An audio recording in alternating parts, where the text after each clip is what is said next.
Όποιος δεν τους αρέσει, τον πηγαίνουν δια του συστήματος Μελίσσα. Το ίδιο κάνετε και με το Σαββίδι τώρα. Θέλετε να το βγάλετε από το λιμάνι Θεσσαλονίκης. Χρησιμοποιείτε τον δικό σας άνθρωπο, τον Μιστακίδη, ο οποίος είναι Νέα Δημοκρατία, ο Καλαφάτης το συνάντησε μαζί με τον Κατσαρή, γιατί θέλετε να του πάρετε το λιμάνι. Και ποιο είναι το πρόβλημά σας? Ο ΠΑΟΚ. Μην ενοχληθούν οι οπαδοί. Και βάζετε το Μιστακίδη να κοντράρει για το γήπεδο του ΠΑΟΚ τον Σαββίδη, γιατί θέλετε να τον ξεριζώσετε. Και εγώ λέω το εξής. Τι δουλειά έχει ανακατεύεται η κυβέρνηση business των επιχειρηματιών έτσι?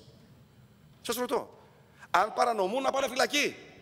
Αλλά τι δουλειά είναι να γίνεται dealer η κυβέρνηση ενός Μιστακίδη με έναν υπουργό να τον πιέζουν να πάει να πάρει το λιμάνι ή τον ΠΑΟΚ? Δεν θέλετε το Σαββίδι. Άποψή μας, έχετε κάνει πόλεμο με τη λογική. Πρόσχημα για σας και το Σαββίδης, πρόσχημα είναι όλα αυτά.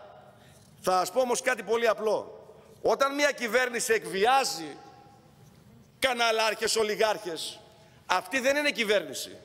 Αυτή συμπεριφέρεται ως κοινή μαφιόζικη ομάδα, συμμορία, η οποία λειτουργεί με αυτόν τον τρόπο.